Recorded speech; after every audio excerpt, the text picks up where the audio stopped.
The first time I felt it move inside me, I was 11 years old, watching my father's hand close around my mother's throat. Not the violence itself, though that was there. Red-faced, trembling. What moved in me was something colder, a thought, sharp and clear as broken glass. If I were stronger, I could stop this. And if I were him, I'd make sure she never got up. I did nothing, just stood there, calculating which version of powerlessness hurt less. That's when I learned. The beast doesn't roar. It whispers arithmetic. Thomas Hobbes wrote Leviathan in 1651, while England was tearing itself apart in civil war. He'd watched neighbors become executioners, watched men who quoted scripture in the morning justify atrocities by evening, watched the thin membrane of civilization rupture. And what spilled out wasn't chaos, it was clarity. Man is wolf to man, he wrote, homo homini lupus. Not as condemnation, as diagnosis. The beast isn't what you become when society collapses. The beast is what you are.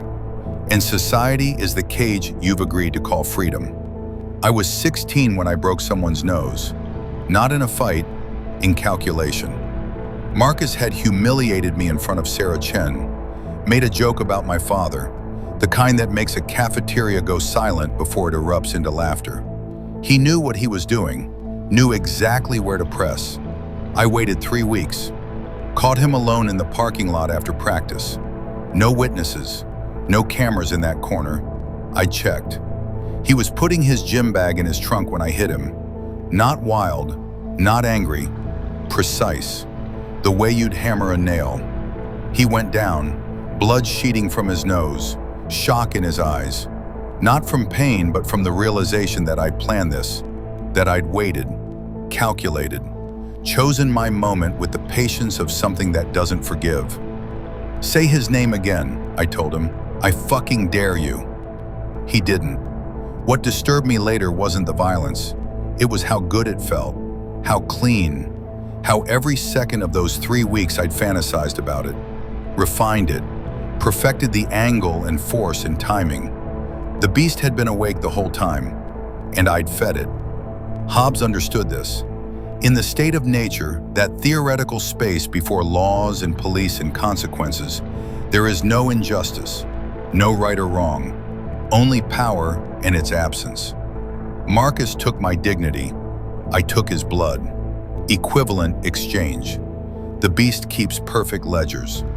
My mother left when I was 17. No note, no goodbye, just gone. Like a ghost who'd finally gotten permission to stop haunting.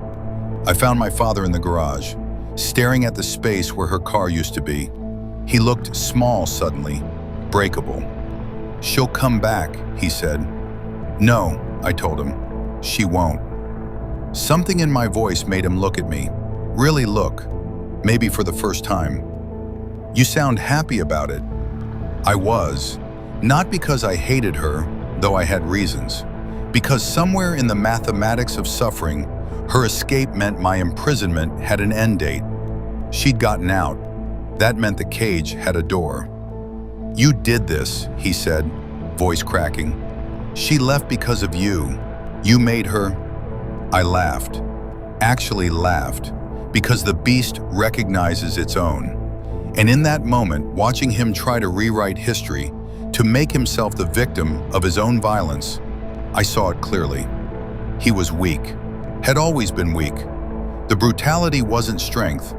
It was a pathetic attempt to create the illusion of power. I stepped closer. If you ever touch someone like that again, I said quietly, I won't call the police.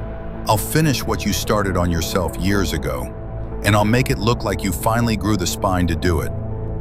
He never hit anyone after that, not because he'd changed, because the bigger beast had made itself known. Hobbes called this the covenant, the agreement we make to surrender our natural violence to a higher power in exchange for protection from everyone else's. But what he understood, what everyone forgets, is that the covenant only works when the Leviathan is more terrifying than you are.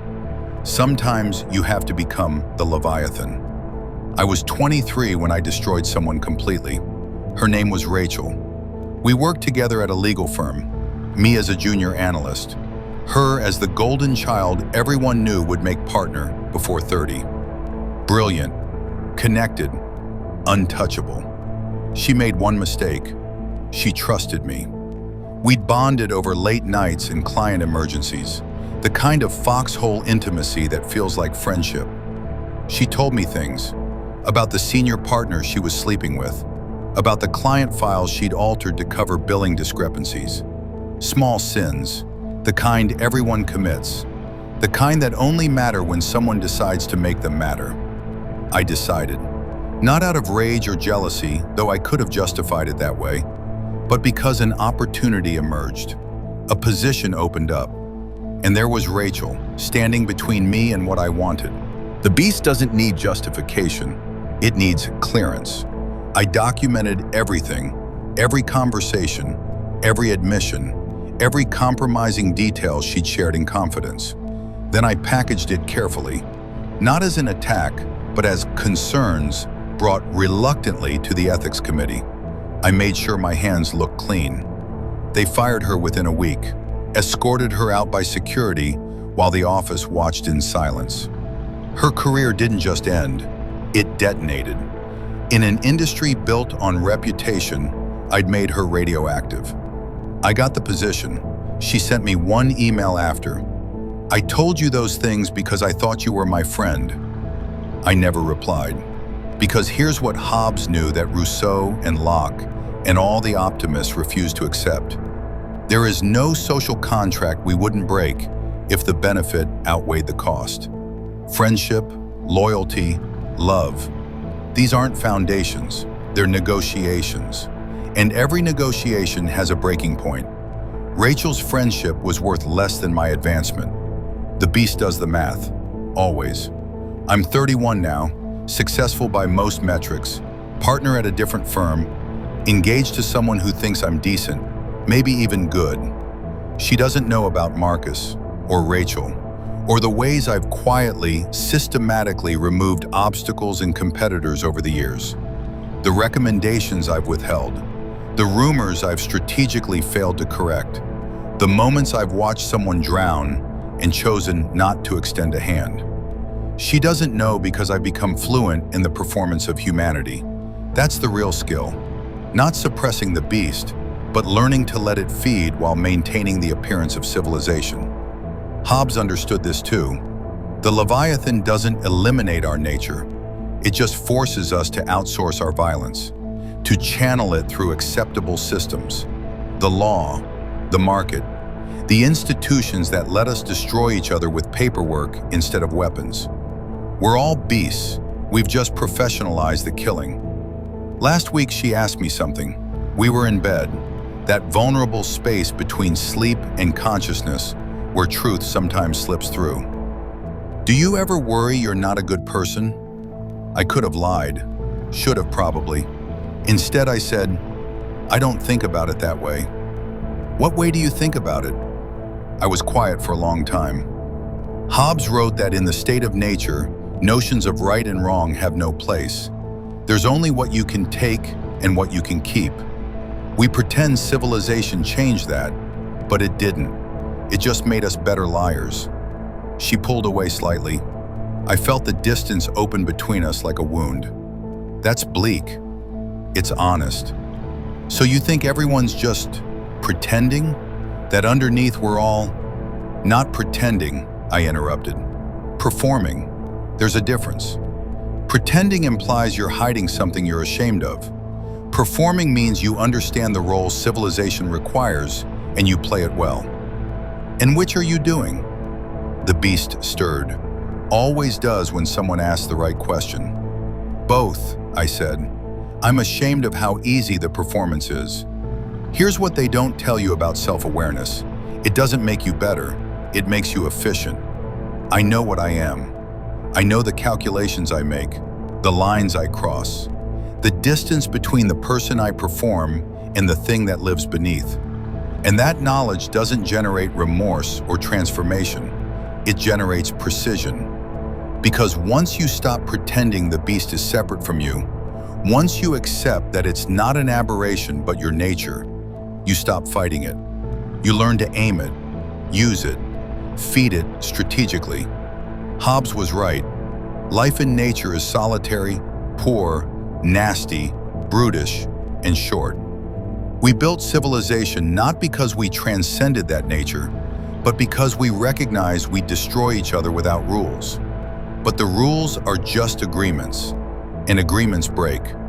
I see it everywhere now. The colleague who smiles while sabotaging, the friend who keeps score, the spouse who stays because leaving costs too much. Everyone performing goodness while the beast does its accounting. The only difference is most people won't admit it.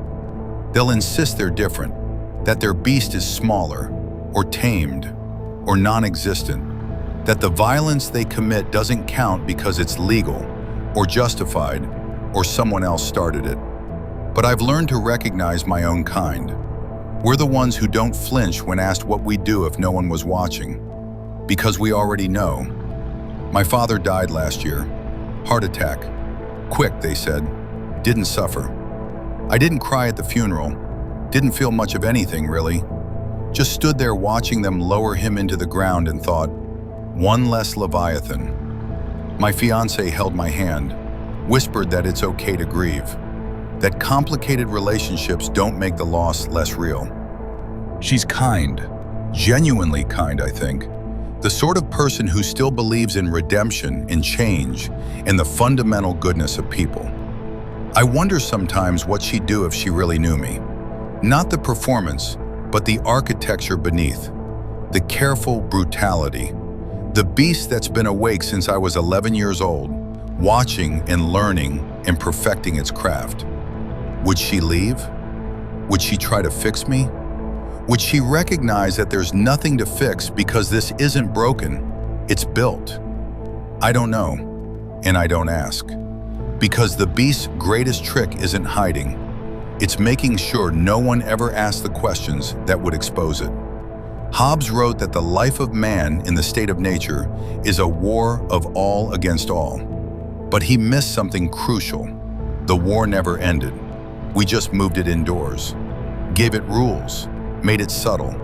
But underneath the contracts and laws and performances, we're still wolves, still calculating, still keeping score, still waiting for the moment the cage breaks so we can finally stop pretending we were ever anything else. The beast you pretend doesn't live in you, it's listening to this right now, recognizing itself, and deciding whether to keep pretending you're any different.